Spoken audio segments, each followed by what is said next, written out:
All right. I know y'all have been waiting for this one for a few days now. Seahawks video back on schedule. There was no whiteboard video last week because honestly, I thought I was going to make the video about a trade deadline acquisition that we made. I thought we were going to get somebody on that Tuesday morning, and then nothing happened. Nobody traded for anybody. It was just a dead deadline. And then I was like, well, shit, I don't know what I'm going to talk about now. I couldn't think of anything good. So I was just like, you know what? I'm going to take a middle of the season break from the whiteboard videos because they are actually kind of time consuming for me to make. So I decided I got nothing to talk about right now. I'm just going to leave it. I'm just going to save my thoughts on a potential, expanded thoughts on the Seahawks for maybe next week, right? We did acquire Josh Gordon yesterday on Friday. We acquired him off waivers, and maybe I could have made a video about that. I don't know if a Friday afternoon video is really a midweek video. At that point, you're already at the end of the week, but I could have done that. But I don't really know what I would have even made that video about, guys. I don't care that much about Josh Gordon. I like the move because there's no risk and the reward is very high. But I might tie Josh Gordon into my midweek video next week because I do plan on making some kind of midweek video next week. But honestly, I think that Josh Gordon is an idiot.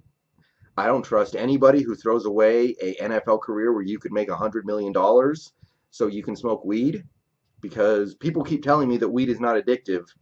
And then I hear about that shit. I hear about these players throwing away tens, 50 million, 60 million, $70 million NFL careers to smoke it. So I don't know. Anybody who cannot stay off the weed to have to, make some money during the prime of their lives, I don't trust anybody who can't do that. And he has not been good since like 2013. And I think it's a little naive to think he's just going to swoop in here and suddenly become a big part of this offense with 8 weeks or 9 weeks left in the season. But I do think it's a good move. I just am not convinced it's going to change very much. I support the move, but I don't care enough about it to make entire videos about it?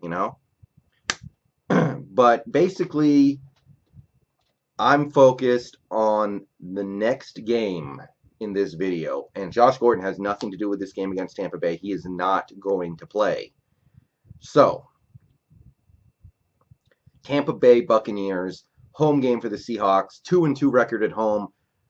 It's a must win. It is as close to a must win game as you can have for a 6-2 team going into week 9 because the schedule is about to get bumpy. We got 2 games against the Niners. We got the Vikings. We got even, the Eagles, who have problems, are still a dangerous team. The Cardinals are turning into a dangerous team. Panthers are a dangerous team. I do not want to give away a game like this right before you play those teams because I can guarantee it. If we drop this game, we will be looking back at this one all season long as, oh my God, how did we not get that win? How the hell did we let Tampa Bay come into Seattle and beat us coming off that 3 hour long flight with their turnover prone quarterback and their absolutely invisible secondary? And we're going to drop a couple other games as the season goes on, and we're going to be looking back at it at like, we are not making the playoffs because we lost to Tampa Bay. If we're lucky, we're going to be saying, hey, we could have won this division, but we lost to Tampa Bay. So all I know is that this coaching staff and these players must go out there and get this win because straight up, we're going to lose some games the rest of the year. There's no way around it. The teams we are playing are way too good for us to just think we're just going to run a bulldozer through them all. And I'm looking at this game and I have one big thought. Tampa Bay has the best run defense in football right now. Namkita Suh has really anchored that run defense well, and they as a unit just shut the run down. Now, to complement that, they also have one of the worst, maybe the worst pass defense in football. I mean, Goff threw for 500 yards on them. Uh, Daniel Jones threw for a, a huge game against them too. Their secondary is just a mess.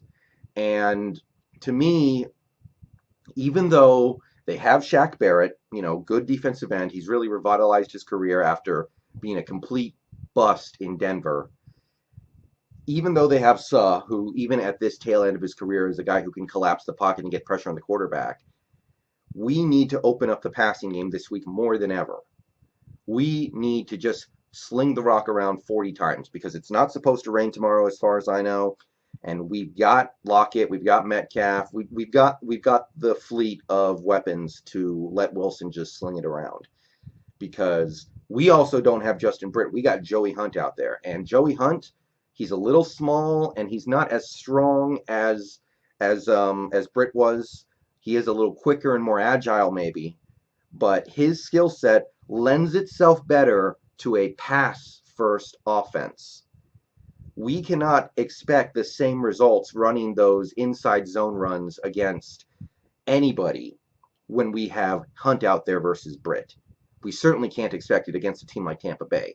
So this week, more than any other week so far this season, demands that we just find a way to pass early, pass often, and stop passing only when the game is over.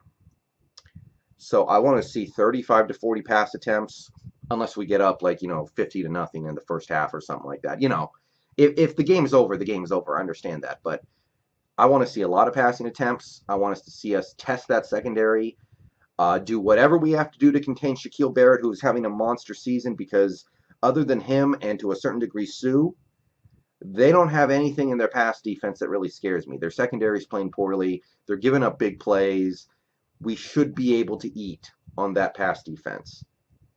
And it's practice too, because with Justin Britt out, our run game loses a lot of its bite. We are going to have to embrace that pass game a little more going forward. This game is great practice.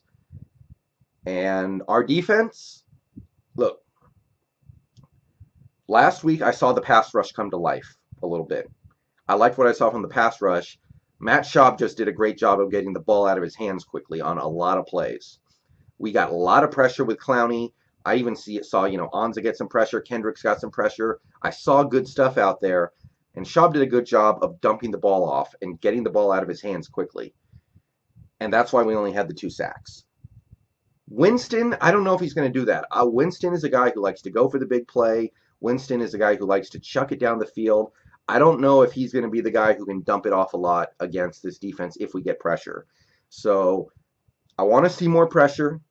We have the full fleet of pass rushers except for Quentin Jefferson, which does suck, but Clowney is good. Ons is good to go. We've got Reed. We've got Brandon Jackson. We've got Rasheem Green. We've got guys who can get to the quarterback. So I want to see the continued improvement of this pass rush. And by the time December rolls around, I really need that to be humming, because that's the only thing that can really save this team. And if the pass rush gets rolling, and if Winston is who I think he is, and if Bruce Arians calls the kind of game plan that I think he will, we're going to get sacks, we're going to get pressures, and we're going to get turnovers. Winston turns the ball over a lot. We all know this. He's turned it over a lot his whole career. This year, the Buccaneers average more than 2 turnovers a game. So if our defensive line can win their battles against that Tampa offensive line, which I believe they are capable of doing, we are going to get turnovers. And that's how we win this game, because I'm going to say it right here. We are not going to, Tampa's going to move the ball on us. Tampa is going to move the ball on us. Mike Evans is a beast. Chris Godwin's really good. Even Brashad Perryman has talent. I know he's not really a good player. And that Tampa offense is going to go for a lot of big plays. They are, and they're going to hit a couple. There's just no way around it. So we need to force turnovers to make sure that we can get them off the field a few extra times. And if we, as a offense, can avoid those turnovers, I think that'll make all the difference in a game like this. So win the turnover battle against Tampa Bay, and just accept we're going to give up some points. We're going to give up some big plays to that big play Tampa offense, but we can still get the win. Other thoughts, this is a big test for our safeties. Bradley McDougald is back. Thank you, Lord. Really happy to have McDougald back there, and he's going to be back there with Marquise Blair. So those might be our two best safeties. So that's exciting. The bad news is we got no depth. Diggs is probably not going to be ready. Hill is not going to be ready. So the only safety we have on the roster right now who is healthy and ready to go behind McDougald and Blair is Amadi, who is a rookie and has not really played significant snaps yet in the NFL as a defensive player. So if one of those guys gets hurt, it's bad because this is not the kind of game where you need to be having problems at the safety position. The good news is the injury report could not be more clean other than those three guys I mentioned. Not that those three guys aren't a big deal, but this is as good as an injury report as we've had in a while. So that's great. Dwayne Brown fully ready to go. DJ Fluker, not a concern. Al Wood showed up on the injury report earlier this week, but he's totally fine. Sounds like so. Even KJ Wright gave us a little bit of a scare earlier this week, but we've got most of the fleet, and we have to win the game. I want to test the coaching staff in this game. Can they adjust their game plan to account for the fact that we're playing the Tampa Bay Buccaneers? Can they adjust what they want to do, which I know they want to run the ball, and just accept that, okay, our center's out, we're playing a really good run defense, we need to air it out. And if I don't see that this week, it's just going to bury me deeper into the pit of doubt that I have with this coaching staff getting us to the next level. Tampa Bay, little note here, O.J. Howard out, Cameron Brate questionable.